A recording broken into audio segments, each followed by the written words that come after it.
우리 하나님과 어린 양에게 있도다 하니 모든 천사가 보좌와 장로들과 대생물의 주위에 섰다가 보좌 앞에 엎드려 얼굴을 대고 하나님께 경배하여 가로되 아멘. 찬송과 영광과 지혜와 감사와 존귀와 능력과 힘이 또 어디서 왔느뇨? 내가 가로되 내 주여 당신이 알리이다 하니 그가 나더러 이르되 이는 헌 환란에서 나오는 자들인데 어린 양의 피에 그 옷을 씻어 희게 하였느니라.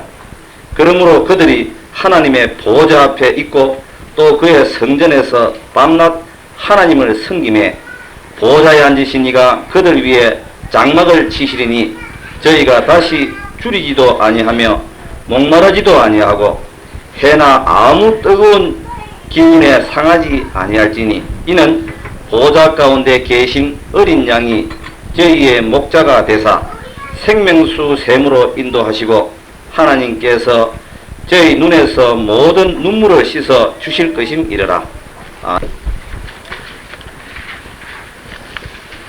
늘 우리가 아는 겁니다만 시편 150편에 찬송이라는 말이 13번 나옵니다. 간단 기록원에 13번 나오는데 다윗이 감동받아 쓴 시편 150장 첫 장에는 찬송이라는 말 나오지도 않는데 마지막 장에는 13번이 나옵니다. 예배소 1장에도 우리가 영원히 누릴 축복은 찬송이라 천국에서 성부, 성자, 성령 묘신 찬양하는 것이라 했습니다. 제가 지금도 좀 뒤에 앉아 생각해 봤는데 우리 교회 이름을 또 하나 가진다면 이만희 예수 그리스도교 찬양교회 그래가지고 모두 찬양 모두 목사, 음악 목사, 음악 전도사 이렇게 해서 이래서 얼마나 좋을까. 솔직한 제 심정이 그런 감동을 갖습니다. 정말 고맙습니다.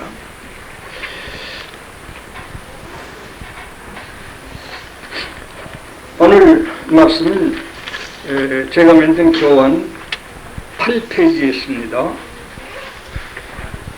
7장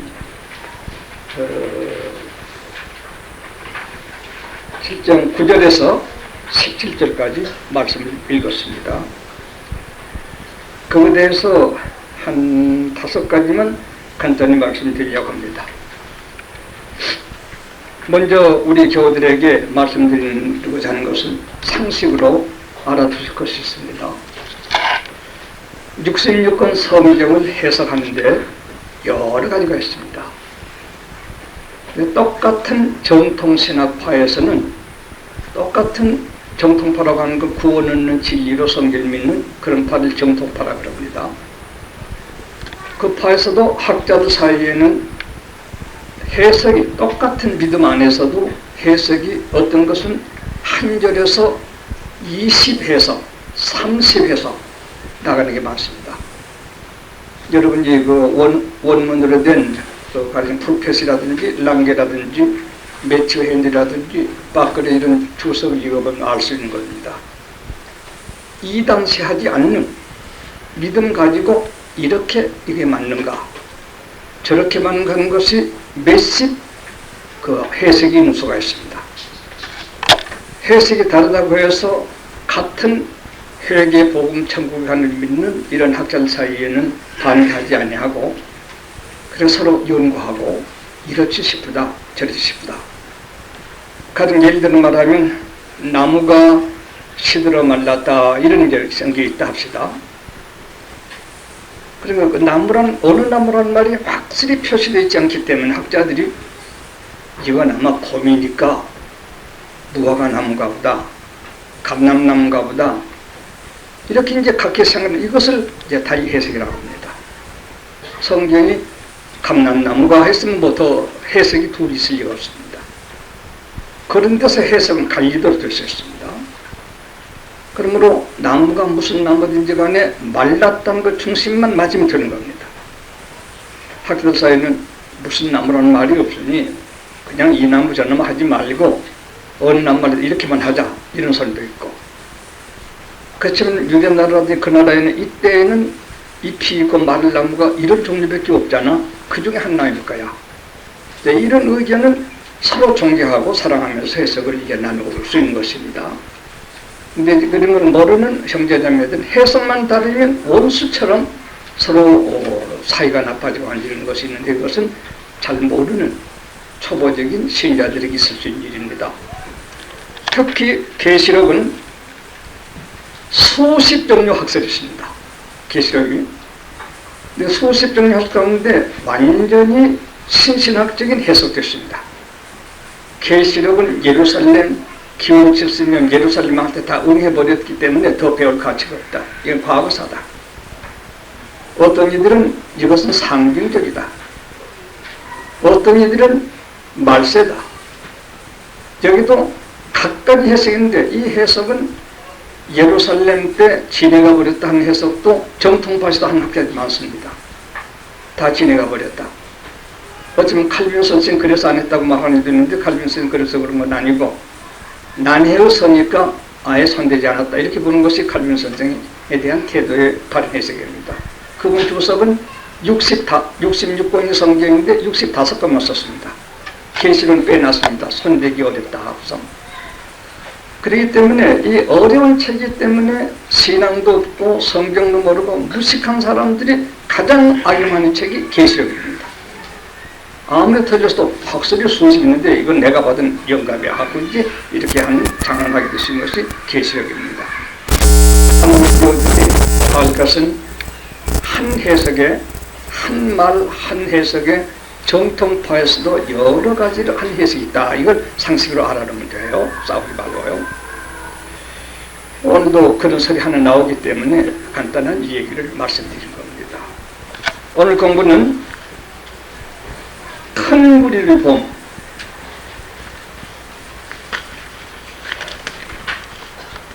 구절에 보게 되면 이 일 후에 12지파 한 지파에 12만 2천씩 구원하는 사람 수, 이마의 인친자 수 14만 4천, 한 지파에 12,000명이면 12지파는 13, 4천이 됩니다. 이 일 후에 그런다. 이 묵시를 본 후에 사도 요한이 다시 묵시를 봤는데 9절 보면서 들으세요. 이 일 후에 내가 보니 이 일은 13만 4천 인친 것, 내가 하는 내는 사도 요한 보니 그 다음에 각 나라와 족속과 백성과 방언에서 넷입니다. 각 나라, 족속, 백성, 방언. 계시록에 쓰는 이 네 숫자는 그것은 어떤 해석파도 반대하지 않습니다. 넷은 고난 수요, 시련 수요, 또 온 세계를 의미한다. 동서남북 세계를 의미한다. 그리고 여기는 그 세 가지 해석 가운데 전 세계를 의미하는 뜻으로 된다는 거 아무도 부정하지 않습니다. 이런 것 정도는. 그러므로 온 세계에서 아무라든지 셀 수 없는 큰 무리가 모여온 것을 봤습니다. 여기에 대해서 특히 정통파에서 주장하는 우리와 똑같은 셈 주장하는 해석 둘만 설명해 드리겠습니다. 이 두 해석은 서로 싸우고 원수하지 않는 해석이니까 이런 것을 좀 가슴을 넓혀서 앞으로 성경에 대한 우리의 의연한 태도, 좋은 모습을 지니는 좋은 참고가 되시기 바랍니다. 한 해석은 상당히 많은 학자들 해석은 1만 2천 명씩 12지파에서 구원 얻은 이 사람은 세계 각 나라 구원 얻은 사람들을 12구슬이라고 하는 안에 넣어서 12지파의 성격을 띤 여기 인마진자 12지파의 은혜스 성격을 띤 세계 구원 얻을 좋은 신자를 다 합해서 13, 4천이라고 했다. 때문에 여기에 큰 무리 이들도 14만 4천 안에 있는 사람을 의미한 것이다. 그렇게 이제 해석이 있는데 많은 학자들, 많은 우리가 똑같은 생각을 해서 그렇게 해석을 합니다. 또 하나 똑같은 신을 가진 또 하나 해석은 14만 4천은 유대인들만 구원하는 수를 말하고, 이 큰 무리는 나라와 지방과 족속 방은 유대 사람 아닌 세계를 표시하고 있다. 그러므로 천하 만방에서 구원 얻은 사람의 수를 말한다. 왜냐하면 셀 수 있는 구원 얻은 사람은 이스라엘은 14만 사람 수를 세었다. 만 여기는 수를 셀 수 없다 했으니 13만 사천이 안 된 것이 분명하지 아니하냐. 나라와 지방과 족속 방은 이건 유대 나라는 물론 아니죠. 그러므로 이것은 유대인 이외 이방인의 천하에서 구원 얻은 사람도 똑같이 저들과 같이 환난 통과해서 온 성도를 말한다. 큰 해석들이 두 해석이 있습니다. 저도 여러분께 말씀드려요. 두 해석, 아무 해석을 여러분 믿어도 좋아요. 다 진리에 어긋나지 않고 구원의 진리에 반대되지 않는 것이기 때문에 어느 걸 믿어도 좋아요. 그래서 여러분 그래서 좋은 해석 둘 다 좋지만은 최목사는 어느 해석을 취하느냐 하게 되면 말 안 할래. 또 시끄러워 곤란해. 그렇지만은 저는 취한다면 이 큰 무리, 너희 셀성 큰 무리는 이방에서 온 신자라고 보는 것도 좋다. 설명할 필요 없이 나라와 지방과 족속과 방언에서 왔으니 이건 우리 이방 사람들 아니냐. 14만 4천이 이 안에 들었다 하더라도 이 구절 이하니 이것은 전 세계를 말하는 이방에 들어있다. 이렇게 해서 둘째 해석도 첫째 해석도 다 좋게 여기지만은 친에서 하나도 안 틀려요. 첫째에서 하나도 안 틀려요. 이방인들도 교회에서 12수 안에 다 들었다 해서 하나 틀리지 않아요. 그렇게 해서 하더라도 아무 이단이 들 것이 없어요. 그러나 유대인의 12지파 14만 4천과 그 후에 이 일 후에 다시 본 큰 무리 능히 셀 수도 없다 했으니 셀 수 있는 건 14만 4천 아니냐. 이거 그거 나왔다. 이건 14만 4천인지 100몇십만인지 셀 수 없다 했으니까 14만 4천 셀 수 있는 무리는 다른 무리가 아니겠느냐. 이렇게 해서 문장으로 봐서는 이것은 14만 4천은 유대인 안에 구원하는 이 큰 무리는 이방에서 구원하던 성도들 이렇게 볼 수도 있다. 이건 절대적입니다. 말을 드릴 수는 없어요. 이 두 해석도 함께 귀한 종들이 서로 연구하면서 이것인가 저것인가 이렇게 합니다. 이제 이것은 여기서 잘 이런 거 들어주시면 아주 여러분이 유익해요. 이 큰 무리는 바로 14만 4천 말한 것이다 표시가 없기 때문에 여기 해석이 나오는 거예요. 또 14만 이 큰 무리는 14만 4천 이의 사람이라는 표시도 이거 없다고 말해요. 이러니까 이제 양론이 된단 말이에요. 이해되세요? 이런 해석은 기묘한 종들이 두 가지로 생각이니까 하나도 나버릴 것이 없습니다. 그런데 어린 사람들은 틀리면 거기서는 13, 4천 이렇게 큰일이 이거야. 싸우고 이것은 애기들이 되어서 이 성경 해석 세계를 전혀 모르기 때문에 그런 데서 서로 분장도 나고 관계도 있고 또 어떤 때는 야심을 가지고 싶은데 흠점을 찾지 못하다가 자기들도 이 두 해석 다 같이 사용될 줄 알면서도 흠자와 목적을 달성하기 위해서 한 줄 붙들고서 상대방을 치는 이런 경우도 얼마든지 기억에 있습니다. 이런 데 여러분 빠져들지 않도록 조심하시기 바랍니다. 자, 그럼 우리 이제 큰 무리 두 가지 해석하는 것도 좋아요. 13, 4천도 좋아요. 또 이방에서 구원된 사람 말할 때도 좋아요. 그렇게 알고서 이제 두 가지 해석 다 좋습니다. 여러분 마음대로 취하세요. 그 이외에도 10가지 해석 더 있어요. 그건 다 우리가 얘기할 필요도 없어. 시간 낭비가 되겠습니다. 자, 그럼 우리 읽으면서 잘 공부해 봅시다. 이르에 내가 보니 강나라와 족속과 백성과 방언에서 아무라도 능히 셀 수 없는 큰 무리가 왔습니다. 큰 무리는 아주 참 재미있는 오늘 공부가 많이 나오는데요. 간략하게 해보겠습니다. 그러면 이 무리가 어떤 무리인가 무리에 대해서 조금 설명을 좀 더 해드리겠습니다. 무리에 대해서. 자, 아무나 셀 수 없는 교환이 있습니다. 각 나라 족속 방언 지방에서 온 사람들입니다. 5장 9절을 보면 계시록 5장 9절을 보면 이 사람들을 피로 사서 하나님께 드렸다 말이 나옵니다. 5장 9절입니다. 그건 무슨 말이냐 하면 예수님은 죄인들 죄값을 당신이 대신 치르시기 위해서 피를 흘리셨습니다.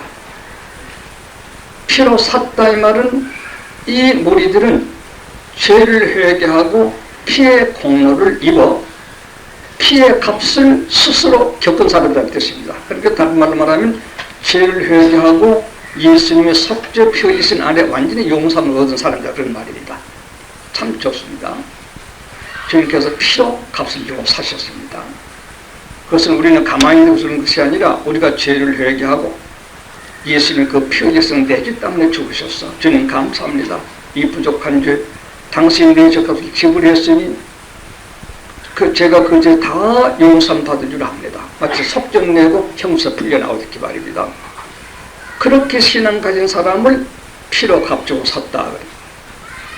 아무리 신자, 집사, 장로, 목사 되고 예수의 피 이런 뜻 알아도 말해도 자기가 회개하고 피에 시침 얻어 용서함을 못 받은 사람은 피로 값주고 산 사람은 아니에요. 피로 값주고 산다는 이 진리를 좀 아는 사람이 불과한 것입니다. 이 점 깊이 주의하시기 바랍니다. 회개하고 완전히 용서 얻은 사람을 피로 값주고 샀다. 그런 큰 무리가 나옵니다. 이것은 전 2방에서 나온 것입니다. 이 말씀은 예수님께서 사도행전 1장 8절에 너희가 성령을 받아 권능을 얻고 예루살렘, 유대, 사마리아, 예루살렘, 유대는 14만 4천이 사는 지역입니다. 사마리아도 거기 좀 들을 수 있습니다. 땅끝까지는 나라와 지방과 족속과 방언이 있는 곳을 땅끝이라 합니다. 가서 복음을 나를 증거해라. 마르트로서요 위트니스라고 하니 나를 증거하다가 죽기까지 나를 증거해라. 이 말씀이 계시록 여기에 주님 재림하실 당시에는 주님께서 명령하신 그 일이 이루어져서 땅끝까지 피로 용서함을 얻은 성도들이 돼서 모여온 그 큰 무리였다. 이 큰 무리는 큰 무리였다. 예수님 당시에는 예루살렘도 잘 아직 전도가 안 되는데 지금은 온 세계 땅끝까지 다 전도가 되었습니다. 우리도 피로 값주시고 사심을 얻은 사람 되고 피로 값주시고 사신다는 뜻만 아는 우리들이 되서는 안 되겠습니다. 회개하여서 지옥의 용서함 받은 사람을 의미합니다. 뿐만 아니라 마태복음 18장 19절 20절 지난 수요일 저녁에 우리 남자인데 제가 말씀드렸습니다. 하늘과 땅의 권세를 내게 주시며 온 족속으로 제자를 삼고 온 족속으로 제자를 삼고 딱 그까지입니다. 나라와 지방과 방언 족속들입니다. 본문인 대로 제자를 삼고 아버지와 아들과 성령으로 세례를 주고 마태복음 28장 19절 이해했습니다. 오늘도 우리 세례 예식을 했습니다. 죄회개시키란 말입니다. 내가 분명을 다 가르쳐 지키게 하라. 내가 선권을 내고 가르치겠다 한 그 말씀대로 이루어져서 주님 재림 때에는 나라와 지방과 족속 방언은 세계 인류가 피로 값주심을 값주고 사심을 입은 죄를 회개하고 복음을 믿는 그네들 그 큰 무리가 14만 4천 인치 후에 나타나는 걸 내가 봤다는 그런 뜻입니다. 뿐만 아니라 마태복음 24장 14절에는 그 큰 무리에 대한 얘기입니다. 예수님께서 첫 번째 가정한 종교운동 마태복음 3절이죠. 두 번째는 세계 전쟁, 네 번째는 세계 흉년 기근. 이와 같은 것이 있지만 아직 세상 끝은 아니다. 왜? 마태복음 14절에 내 복음이 딱 끝까지 증거되는 게 끝이 올 것이다. 내 복음이 나라와 족속과 방언과 지방에 여기 이 무리들이 있는 곳까지 증거되는 게 끝이 올 것이다. 피로 억족상생을 값지고 샀어야 할 속죄주의 은총이 나라와 지방과 족속 방언에까지 피로 값주시고 사신 생명되는 것까지 전파되면 끝이 온다. 이렇게 됐으니까 똑같은 똑같은 얘기입니다. 지금 주님께서 말씀하신 대로 세계 각나라에서 회개하고 복음 연설이 많이 일어나고 있는 것을 우리들이 알고 있습니다. 해가 동편에 뜨면 서편으로 지고 내일 아침 다시 동편에 뜨듯이 유대 나라에서 복음이 시작되어가지고 세계를 다 돌고 다시 유대 나라로 돌아가야 할 것이겠습니다. 우주는 환원하는 원칙 원리의 오묘가 존재합니다. 아담 범죄하기 전에는 죽음이 없었습니다. 범죄한 후에도 무드셀라 같은 사람은 967세까지 살았습니다. 다시 하나님께 나온 그 역사를 되돌아가려면 언젠가 지상에서도 그 1000살 사는 때가 와야 합니다. 어떤 그 길로 들어가다 보니까 1000살까지 살던 그 길 다시 돌아가야 되니까. 그래서 계시록 20장에는 천년왕국이 있다. 이사야 61장에는 사람이 1000년을 살게 된다. 100살에 죽은 사람을 저주받을 준비를 할 수 있는 것이다. 이렇게 아주 우주의 선한, 우주의 회전, 봄, 가을, 여름이, 봄, 여름, 가을, 겨울이 오면 또 봄, 여름, 가을, 겨울이 오듯이 하나님이 우주 계획하는 경륜도 돌고 그 순서대로 돈다고 하는 것. 이것을 예수님께서 딱 끝까지 이르러내 지인된다. 딱 끝까지 이르러 복음 전파되는 후에 끝이 온다. 나라와 지방과 조서 방언 피로 값주심을 얻을 백성들을 할 때까지, 그때까지는 말세가 있다. 그거 있으면 후에 말세가 온다. 똑같은 얘기입니다. 어머니가 재미난, 참 너무나 재미난 말씀입니다. 노만서 11장 25절입니다. 노만서 11장 전부 거기에 대한 말인데요. 노만서 9장에서 10장까지는 바울의 동족 구원론에 불타는 기록이 적혀 있습니다. 바울이 로마서 9장 2절 이하에는 나는 하나님의 사도가 되었다마는 내 조국, 우리 조국 사랑합시다. 자기 집 사랑합시다. 자기 동지 사랑합시다. 자기 나라 사랑합시다. 세계 사랑은 그 다음에 있습니다. 수신제가 지구평전합니다. 깊이 이런 점 옛날 말이라고 무시하지 말고 깊이 간사해야 합니다. 예수님께서 하신 말씀, 또 바울을 감독을 하신 말씀, 바울이 말하기를 나는 사도가 되었다마는 유대 사람이 버림을 입은 걸 볼 적에 내게 심한 애통이 있다. 내가 하나님께 버림받아 지옥에 가더라도 내 동기 구원 얻길 바란다. 나는 소년 때 그 말과 크게 감동을 얻었습니다. 그래도 소년 때 민족운동 한다고 금성을 조직해서 약간 뭘 한다고 해본 적이 있습니다. 동족의 사랑. 바울이 그처럼 천국을 전하면서도 내 동족이 구원을 얻는다면 난 지옥에 가도 좋다. 동족입니다. 피 끓는 동족입니다. 바울 때는 유대 사람들이 거의 예수를 믿지 않았습니다. 그런데 바울이 9장에서 10장까지 읽어보면 긍휼의 순환, 하나님의 세계불의 순환이 기록되어 있습니다. 창감남나무가 열매를 맺지 못하니까 창감남나무 유대를 봅니다. 돌감남나무를 접붙였다. 돌감남나무 이방을 말합니다. 근데 돌감나무 된 이방들아, 바울은 주랑 이방 사도니까요. 소아시아 근방에서부터 전도했죠. 너희들이 구원 얻었다고 본 창감나무가 보짐 있는 동안에 좀 압니다고 거기에 교만하지 말고.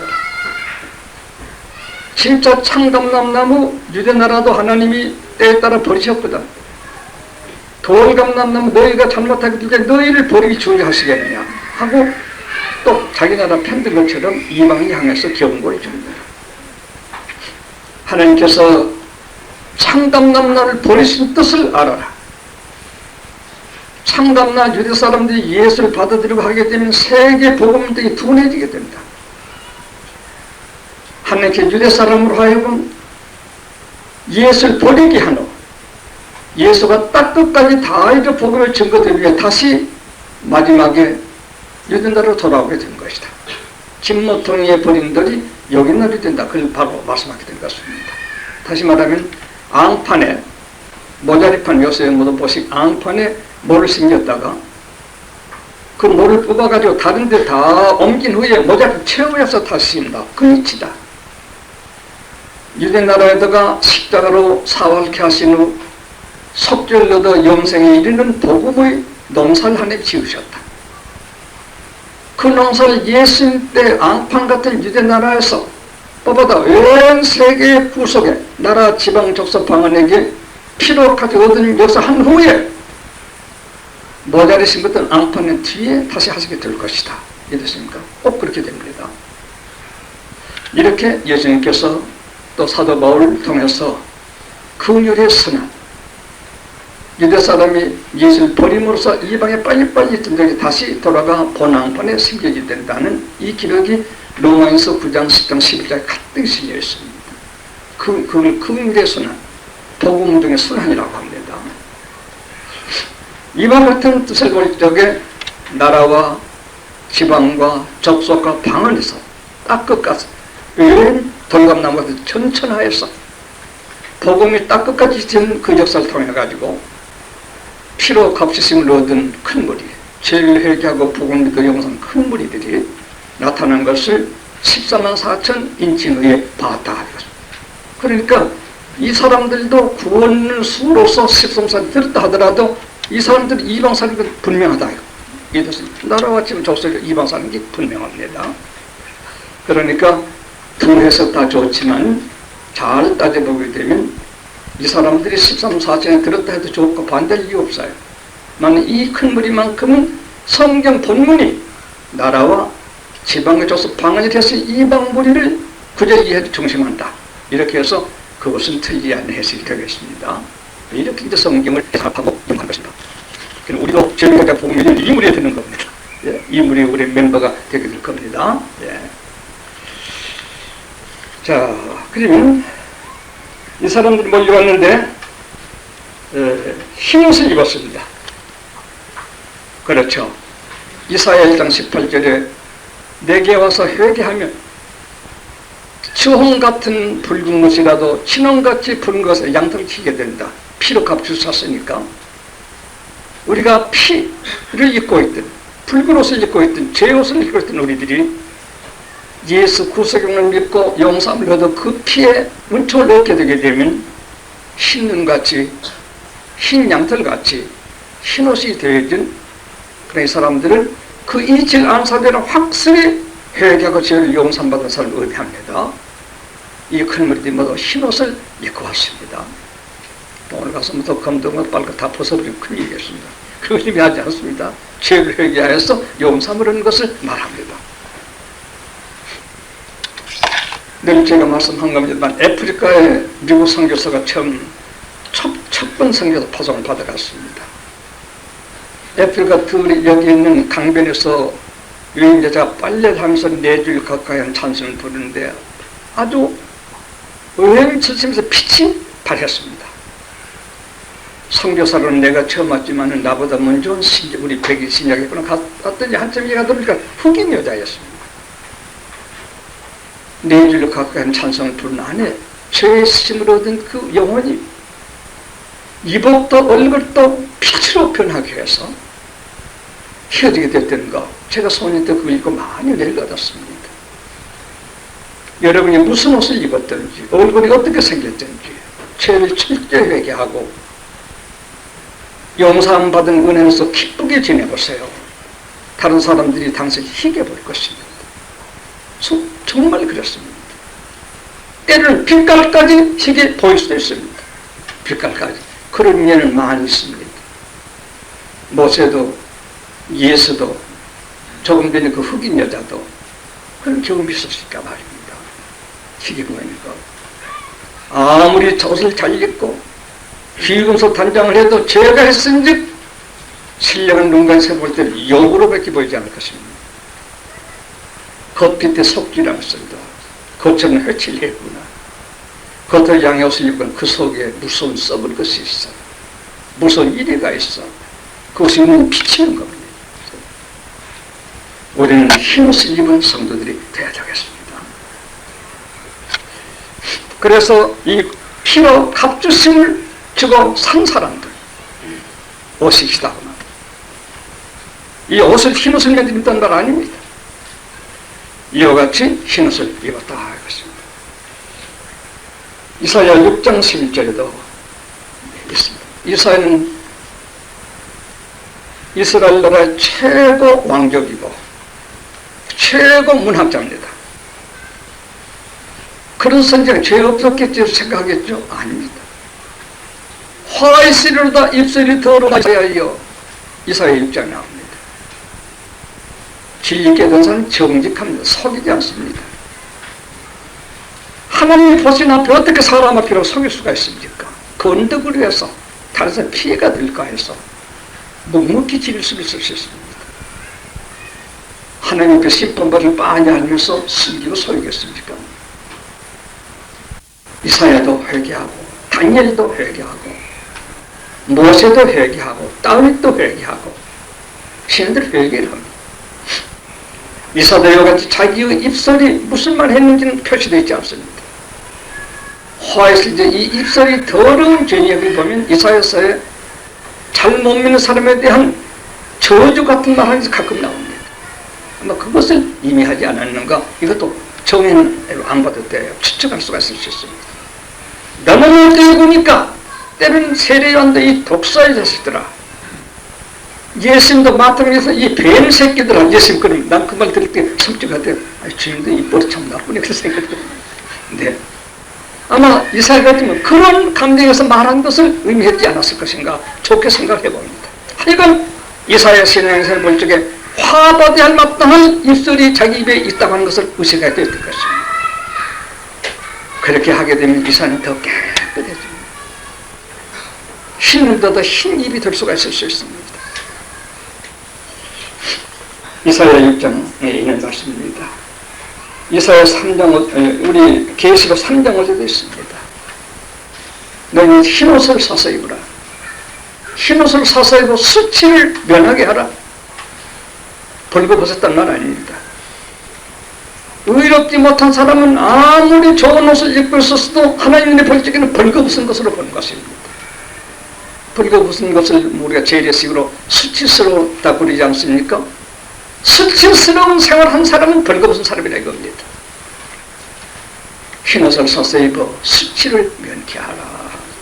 수치선 해놓고 거룩한 척, 안 거룩한 척 이렇게 하는 것은 죄 중에 죄를 더하게 되는 것이 될 것입니다. 16장 11절에 있습니다.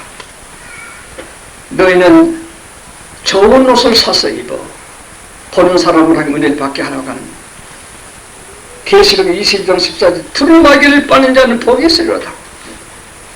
두루마기 빤다는 말은 때 묻었다 이 말입니다. 이 사람은 네 번을 꽤 은혜가 있는 사람. 나는 어쩌고 사람하고 언행하다 보니까 신을 쓸 수가 있었습니다. 그것은 두루마기에 때 묻은 것 같은 것입니다. 다른 사람 대화하고 외부 생활에도 깨끗해라. 점도 흠도 없게 깨끗함을 입어라. 그런 뜻이 되겠습니다. 피의 값주심을 얻어 삼을 입어 들어온 이 큰 무리는 이 조금 전에 말한 그런 은혜를 다 본래 흰 사람들이 아니 본래 다 주인들이 회개해서 흰옷을 입고 모인 우리가 있었다. 참 좋습니다.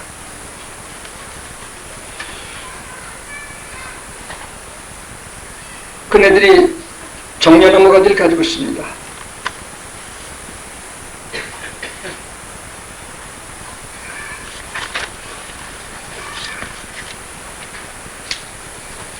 흰옷을 입고 손에 정려가지를 들고 보호자 어린이 앞에 섰다 그랬습니다. 정려나무 뜻은 여러 가지가 있습니다. 정려나무는 아가서에 보게 되면 믿음이 좋은 사람들의 품위를 말합니다. 정려나무는 아래서는 별 가지도 없고 쭉 뻗어올라서 저 위에서 열매도 있고 가지가 있습니다. 높은 품위. 정려나무 가지 위에서 사막을 두루 살피라.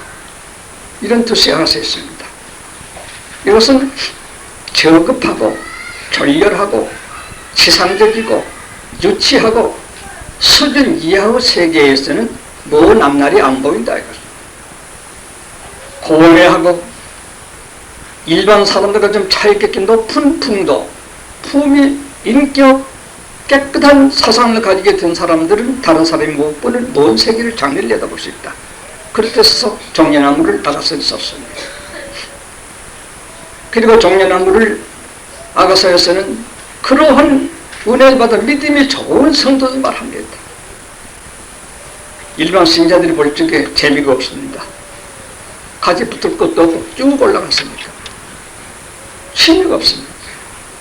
그러나 하나님의 참 성도들은 그런 아주 높은 나무 올라가 그 위에서 가지에서 멀리 내다보는 이런 성도가 되라는 뜻을 하나님께서 믿음이 좋은 성도들을 하나님께서 종려나무에 비유한 말씀이 아가서에 기록될 수 있습니다.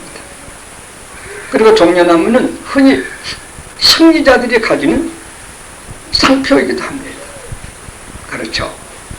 고매하고 인생이 훌륭한 사람들이니까 아마 승리했을 것입니다. 승리도 달라요. 남을 때려 눕혔다고만 승리가 아니에요. 악한 사람이 달라들고 침뱉을 때 가만히 있는 것 승리라는 것을 혈기에 찬 인간들은 모릅니다. 어머 저것들은 맞네. 조롱받네. 조롱한 사람 저 사람이 이겼다. 아주 용감하다. 저건 병신이야. 이렇게 습해가면서 달려가지게 됩니다. 높은 사람들은 보통 사람도 탄하지 아니하고 무슨 운동을 하든지 없는 듯 조용히 걸어가는 것을 위대한 승리자인 줄을 아는 눈은 그렇게 흔치않습니다. 예수님께서 십자가에 못 박고 유대 정리대 우리가 이겼다 했습니다. 주님은 못 박혀 돌아가시면서 내가 이겼다 하셨습니다. 승패감도 다릅니다. 이와 같이 우리는 정면나무적인 승리, 높은 인격, 높은 품위, 말에도 태도에도 생활 양상에도 다른 사람이 높이 쳐다볼 수 있는 평가를 받는 성도, 정려나무 가진 사람들로 지불합니다.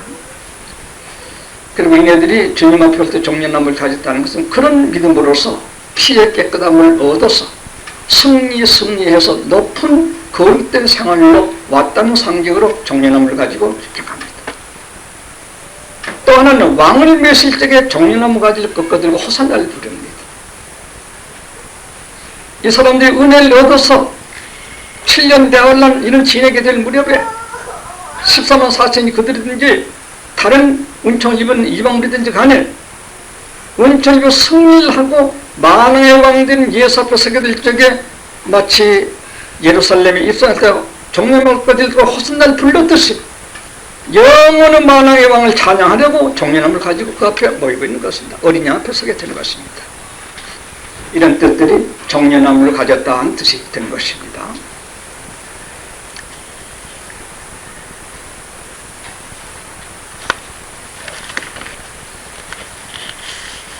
그리고 아까 말했습니다. 능히 셀 수 없다는 말은 사람이 셀 수 없다는 말이지 하나님 다 셉니다.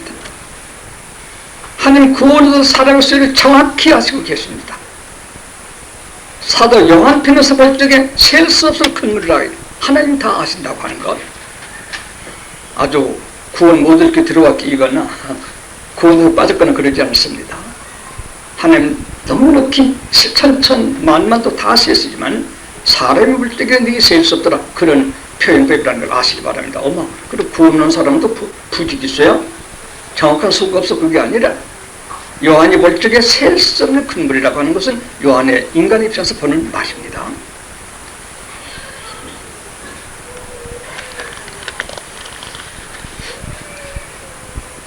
히노티가 성의 정력을 들고 보좌 앞과 어린이 앞에서 만왕의 앞에 서니까 호산나를 불러야죠.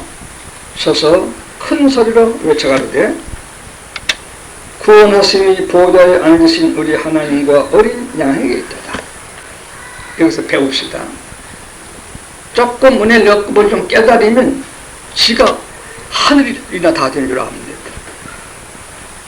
이분들은 피의 값주심을 얻고 종려나무처럼 높은 품을 가지고 7년 대환란을 지내왔지만 자기 자랑이 없고 천부를 하나님께 돌립니다. 그렇죠. 인간 죄가 어떻게 그런 길을 걸을 수가 있습니까? 누구든지 아버지의 사랑과 성자의 긍휼로 우리가 오늘 있습니다 하고 그 앞에 고백을 합니다. 면류관을 벗어서 보좌에 던집니다. 4장어제에 나와요. 저희들이 쓸 자리 없습니다. 당신이 이기게 해줬으니 이기는데 저희가 어떻게 면류관을 받을 수 있습니까? 이런 마음을 가져야 합니다. 조금가 더 사람의 눈에도 안 보이고 내가 죄지고 적하게 되는 것은 더 참 어리석은 일이라는 것을 아셔야 되겠습니다.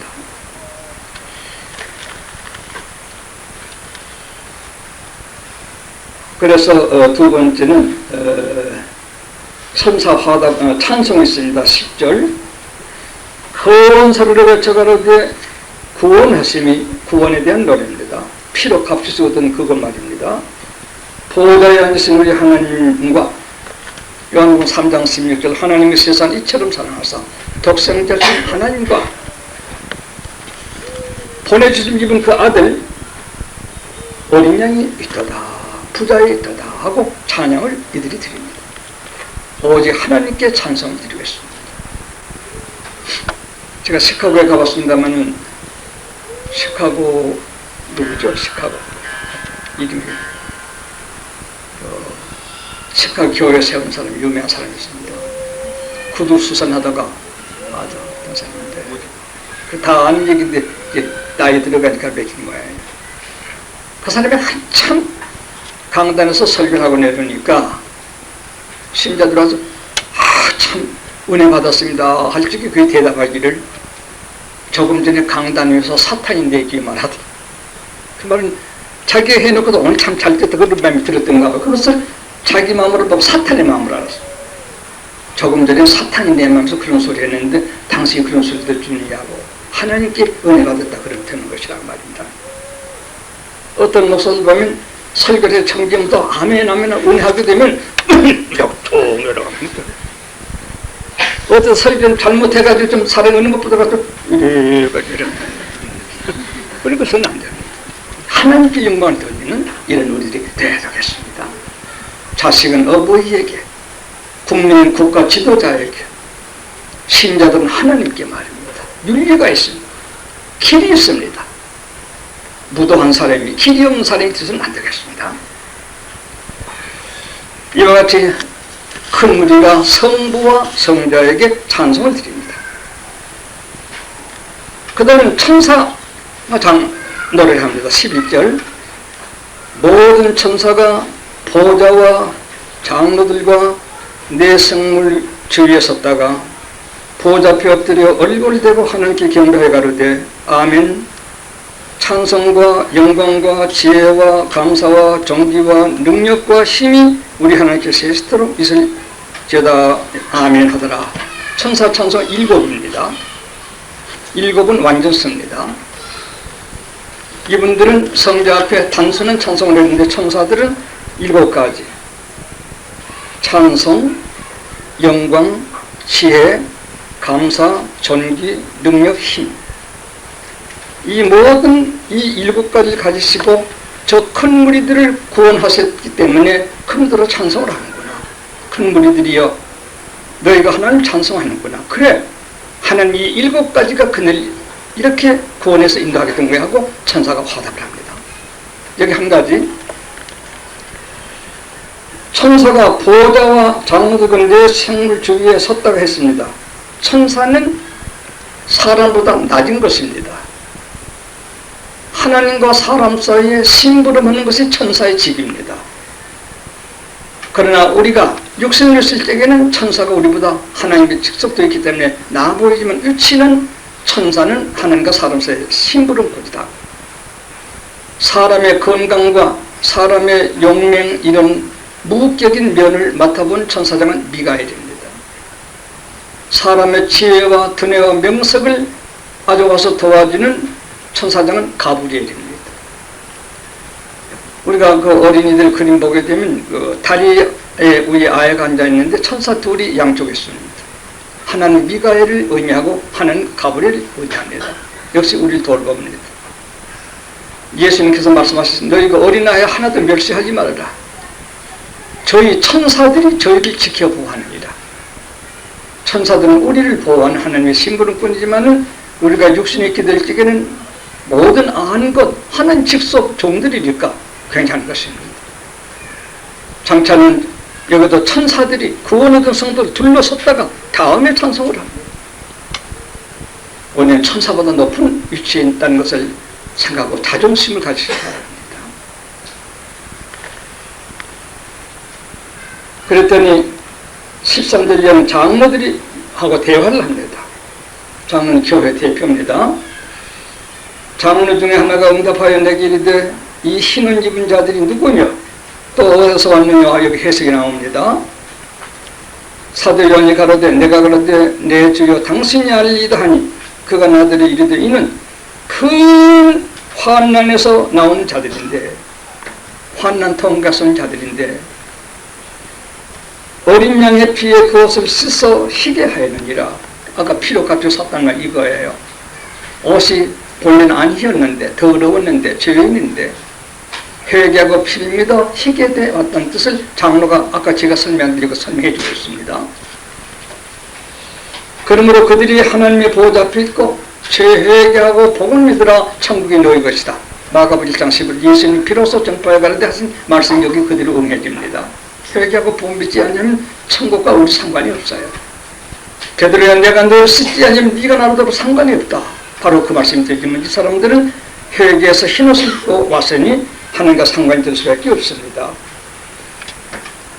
그러므로 그들이 하나님의 보호자 앞에 있고 또 그의 성지에서 밤낮 하나님을 섬기며 보호자 앉았으니까 그들을 위해 장막을 치시리니 저희가 다시 줄이지도 아니하며 목마르지도 아니하고 해나 아무 뜨거운 기운이 상하지도 아니하리니 세상에서도 마찬가지고 영혼의 날에도 마찬가지입니다. 이는 보호자 가운데 계신 어린 양이 저희의 목자가 되어서 생명수생으로 인도하시고 하나님께서 저희 눈에서 모든 눈물을 씻어 주실 것이니라. 한마디로 죄회개하고 복음 믿어 용서함 얻으면 이 축복 누구에게 다 오도록 되어 있습니다. 네, 우리는 잘못한 거 잘못된 줄 알아야죠. 오늘 공부를 쉽게 거기까지 말씀을 매우 요긴한 설명을 했다고 보고 있습니다. 모쪼록 우리는 나라와 지방과 족속과 방언에서 피로 값주심을 얻은 우리들이 장차 주님 앞에 찬송하게 된 이 은총에 나아간 여러분 되시길 바랍니다. 이만큼 말씀드렸습니다.